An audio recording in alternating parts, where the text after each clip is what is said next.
Welcome to Tales Told When the Windows Rattle. I'm Tim Prossel.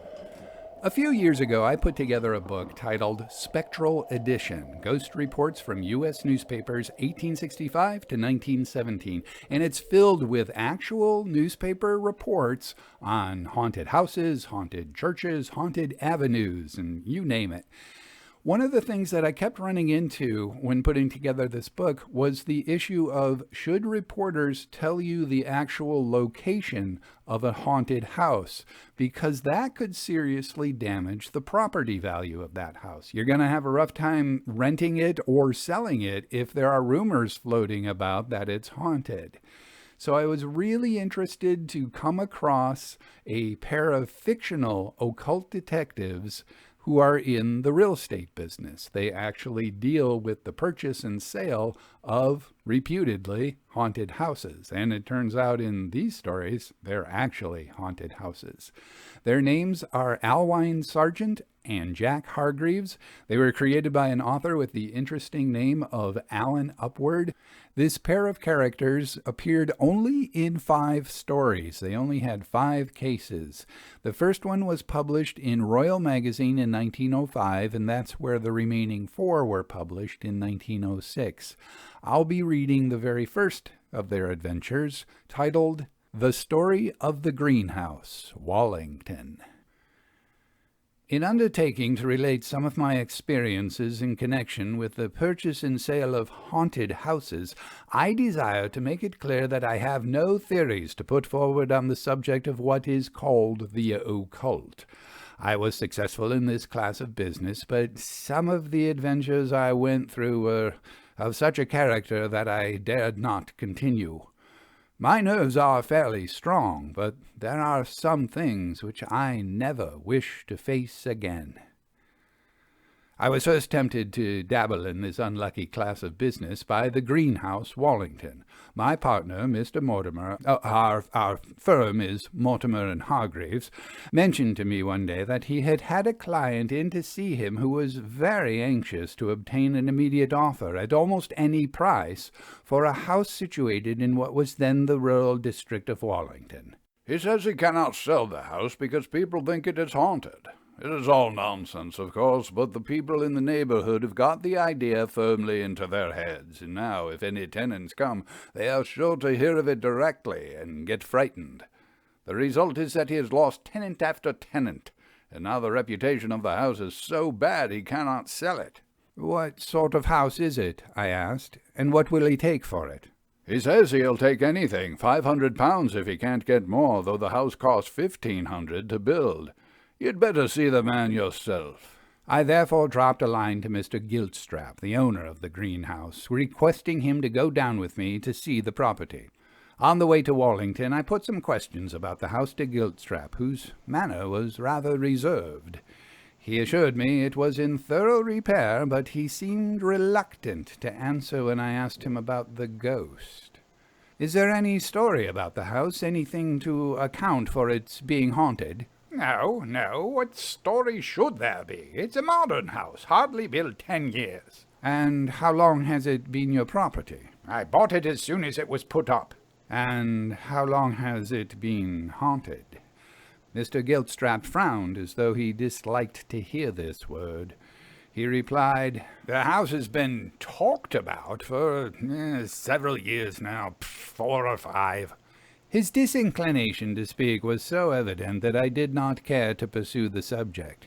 We got out at Wallington Station, and as we passed a house agent's on the road, Giltstrap said abruptly, I must step in here and get the keys. Wait a moment. As a house agent myself, I could understand that he did not wish to introduce me to the local man, lest it should lead to any dispute about commission.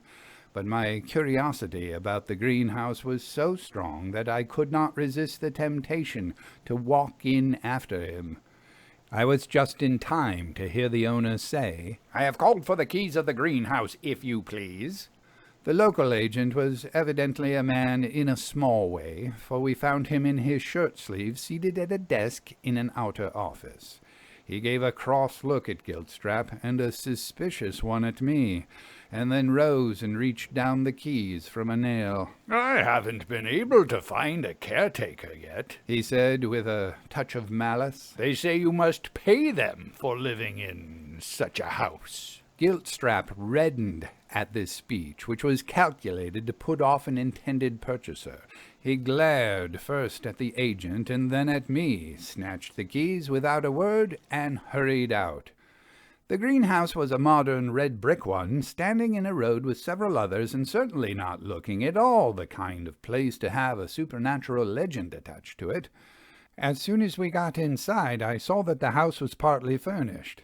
Giltstrap explained that he had been trying to get someone to come and occupy it rent-free for a time in order to live down its reputation. I asked if there was any room particularly connected with the ghostly rumors. After what struck me as a momentary hesitation, he led me upstairs into what was clearly the principal bedroom, overlooking the front garden and the road outside. "Is this where the ghost walks?" I asked as I glanced round the empty room. The paper on the walls was in good condition, and the ceiling had been newly whitewashed. "There is no ghost, and it does not walk anywhere," he said irritably. "But the people who sleep in this room complain." "What do they complain of?" He fidgeted and again showed some reluctance in answering. After a moment he said, "Oh, nothing except some nonsense or other. They say they do not sleep well, and they dream things. Fancies, you know, fancies." "Well, what sort of fancies?" I persisted. "If they dream, they must dream of something." Giltstrap glanced up at the ceiling and swiftly withdrew his eyes with a nervous tremor. I was now firmly persuaded that he himself had been the victim of some spectral horror, though he was anxious to conceal it for fear of frightening me off. "Perhaps I had better not tell you anything," he said after considering a moment. "There is a great deal in the influence of suggestion, so it is said. If I were to tell you what the people who have slept in this room have seen, or dreamt they have seen, that might be enough to make you dream the same. However, if a sensible man without any notions came and slept here, he would most likely never be disturbed."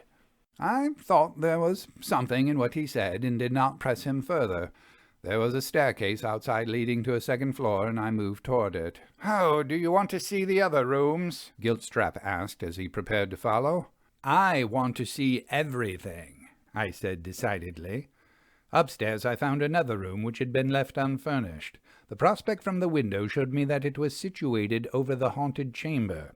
"Is there something wrong with this room as well?" I demanded. "The servants don't like sleeping in it," was the grudging admission. "It does very well as a box room."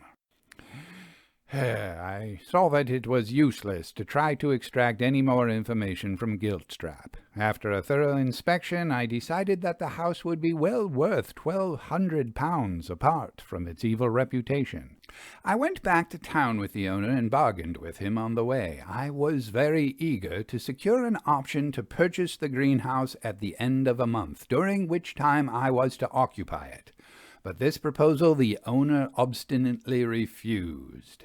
Anxious to secure a bargain, I gave way, and upon detraining at Victoria Station, I had become the owner of the greenhouse at the price of £500.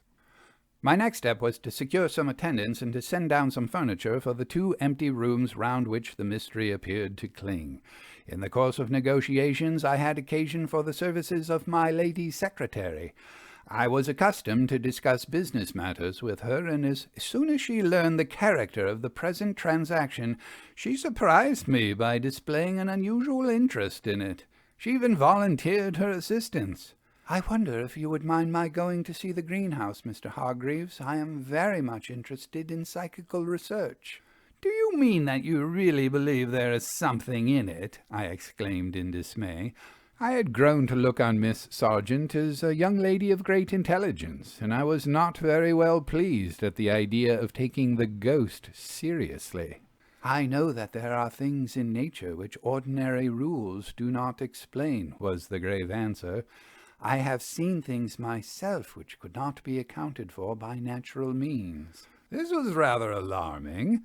I recalled the strange, uneasy manner of the late owner of the greenhouse and asked myself whether he had not been a secret believer in some occult happenings.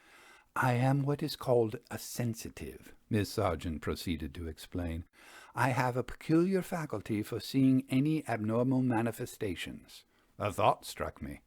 "Would it be possible for you to go and pass a night or two there?" I inquired. "I don't mind telling you that if the apparition, or whatever it is, can be exorcised, I hope to sell the house at a considerable profit, and I should be glad to pay a small commission." Miss Sargent appeared to welcome the suggestion. She was an admirable woman, the chief support of a widowed mother and 3 little sisters, and I knew she would like to earn something for them. The question was referred to her mother, who arranged to come with her, it being understood that I should form one of the party. I engaged a respectable woman to come in by the day, and on the evening agreed upon we went down together to take possession of the haunted house. Miss Sargent and her mother were installed in the haunted room, and I decided to occupy the attic overhead. After a pleasant supper, the 2 ladies retired at about 11 o'clock. I sat up a little later, smoking a cigar and contrasting the cheerful evening I had just passed with the lonely ones I was accustomed to in my West End chambers. Towards 12 I went upstairs, intending to go to bed, but whether it was the sensation of being in a strange house under such circumstances, or a secret apprehension of which I was hardly conscious, no sooner did I find myself in the room I had chosen than I was seized with an overmastering reluctance to get into bed. I took off only my coat, rolled myself well up in blankets, and tried to go to sleep. I am an old traveller and have never experienced any difficulty in sleeping in my clothes in trains or under similar circumstances, but on this occasion the attempt was hopeless. I lay on the bed literally shivering, and not from cold. I neither saw nor heard anything. I was not alarmed in the ordinary sense. Yet, if I had known there was a murderer lurking in the room, ready to spring on me and stab me the moment I closed my eyes, I could not have felt more wretchedly afraid. Suddenly I heard a low moan, the moan of a creature in mortal terror, drawn out till it became a muffled scream. I flung off the blankets, raised my head, and listened with a beating heart. The moan was repeated, coming distinctly from underneath me. In an instant I had grasped the truth. It came from the room below. I sprang from the bed, and without stopping to put on my coat, lit the candle I had brought up with me. I flew downstairs. As I reached the first-floor landing, the moan was repeated in a more terrible key, the key of horror rather than terror. At the same moment the door of the haunted room was thrown open, and Mrs. Sargent appeared on the threshold with a cloak thrown over her shoulders and a look of fear and distress on her face. "What is it?" I gasped. "It is Alwine," she cried. "She is seeing something horrible in her sleep, and I can't wake her." Without stopping to consider questions of etiquette, I dashed into the room. The gas had been turned full on, and by its light I saw the girl lying stretched on a couch at the foot of the bed, her features frozen into the expression of one who looks upon some horrid sight. From her parted lips there issued those appalling sounds which wounded like stabs of a knife. I caught her by the shoulders and shook her without making the slightest change in her swoon-like condition. "Water!" I called out to the mother. She stood wringing her hands, too dazed to act. Finally the water was brought, and I dashed half a glassful in the face of the sufferer. At first it had no more effect than if she had been dead. Then came a startling change. The moans suddenly ceased. The victim opened her eyes, which showed the dull, glassy stare of a somnambulist, and sitting half up, she commenced muttering so quickly and indistinctly that it was difficult to catch the words. "The blood, the blood, the blood, dripping from the red leak in the ceiling, the red leak in the ceiling, dripping on me, dripping on me, dripping on me." The words rose into a wild shriek as her blank eyes were turned full on the ceiling overhead, the ceiling between her room and mine. Involuntarily I looked up. The ceiling did not show the slightest mark.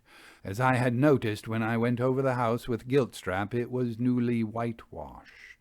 I thought I now knew why. The blood dripping, the blood dripping. But the moment was not for reflection. "Help me to move her out of here, quick!" I called to the mother. The red seal. Between us we lifted up the unconscious woman and carried her out of the accursed room and into one adjoining, where we laid her on the bed.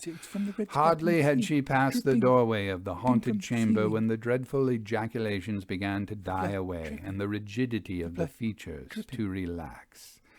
In a short time the trance condition passed away into a deep sleep, and I was able to leave Miss Sargent to her mother's care.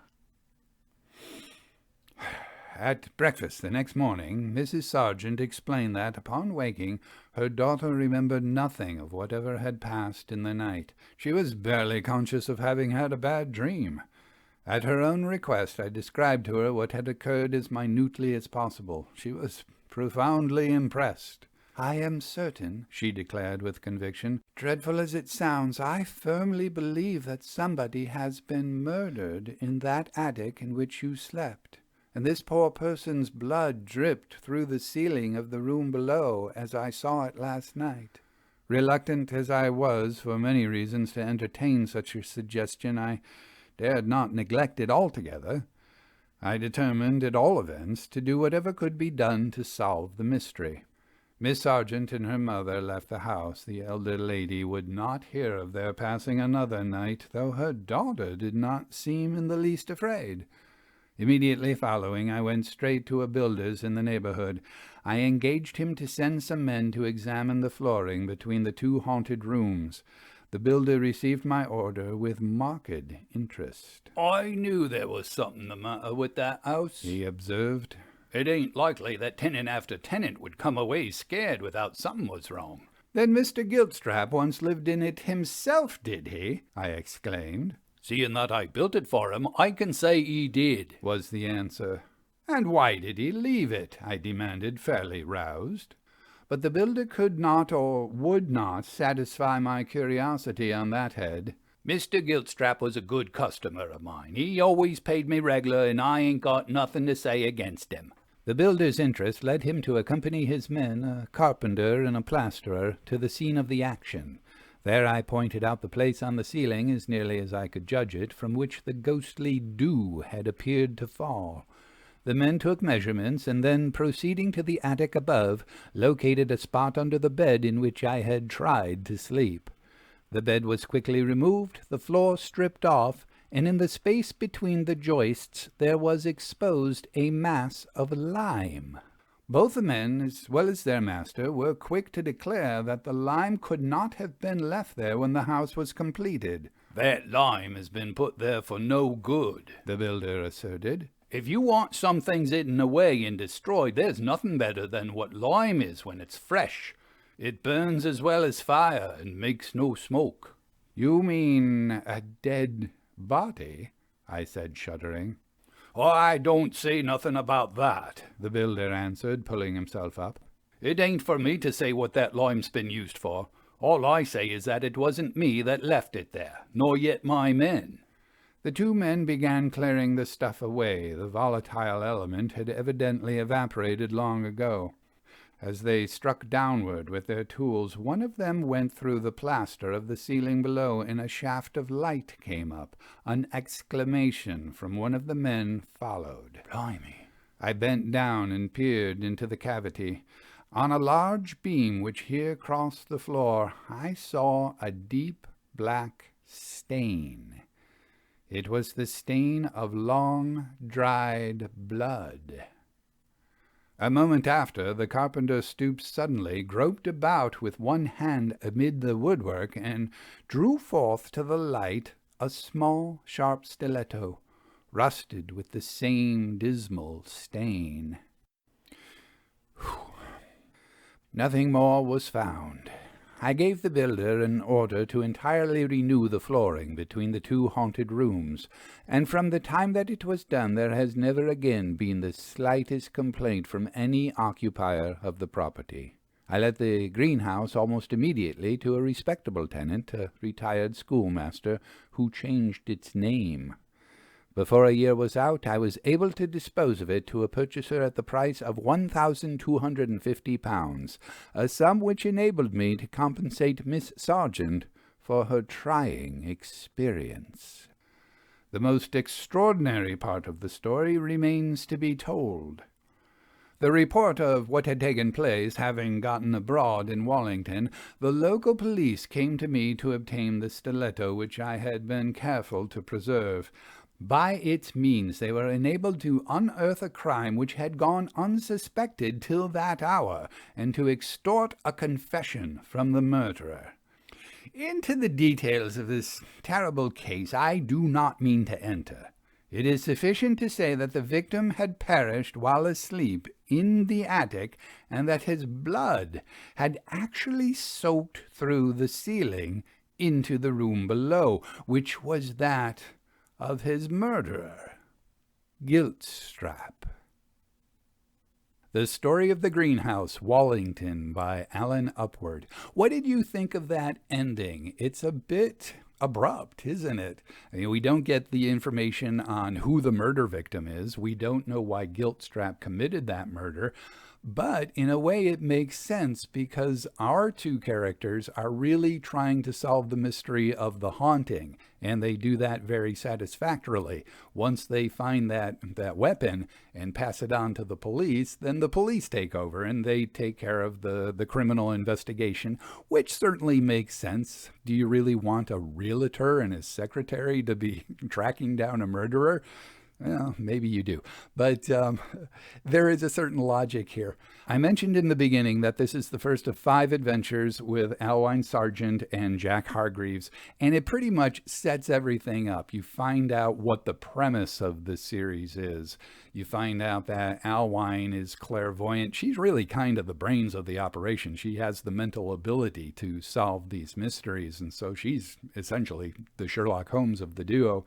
And the Dr. Watson is Jack Hargreaves, who's a real estate agent who, because of this first adventure, he gets introduced to other haunted houses. And that's an interesting thing about the series. The stories build on each other as they go. For instance, the duo improves on their investigative techniques. Alwine, with her clairvoyant abilities, that begins to take kind of a toll on her, and Jack is very worried that he's putting her through too much as they do these investigations. There's even a bit of a relationship that develops between the two main characters, and so the stories work very well together as a whole. And yet, as far as I know, after the original run in Royal Magazine, these stories were never reprinted as a book. That was pretty standard operating procedure for publishers in the early 1900s. You run a magazine series and then you republish it as a book, and you've got another source of revenue that way. I think in this case, there just wasn't enough material to do that. You need about 10 or 12 stories to fill a book, and Alan Upward only wrote 5 of these. So they sat in that old magazine and were never seen again. That's not entirely true. 1 or 2 of the stories have been published individually in, say, a ghost story anthology. But as far as I know, they've never been published in a book until now. Let me explain. I came across a number of similar occult detective characters that exist only in, say, 2 adventures, maybe 3, possibly 4, or in this case 5, and I put them all together in a book titled From Eerie Cases to Early Graves, 5 short-lived occult detective series. It's a nice volume for somebody who's a fan of occult detective fiction, or for somebody who wants to be introduced to this curious cross-genre of supernatural fiction and mystery fiction. If you know Carnacki the Ghost Finder, or John Silence, or The X-Files, or Buffy the Vampire Slayer, you know what I'm talking about. These are occult detectives. Sometimes they're ordinary people who explore the supernatural. Sometimes, though, they are detectives with supernatural abilities who either solve criminal mysteries or look into supernatural mysteries.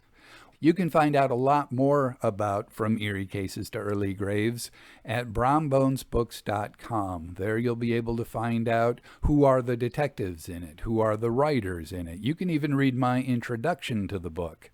Once again, the title is From Eerie Cases to Early Graves, 5 short-lived occult detective series.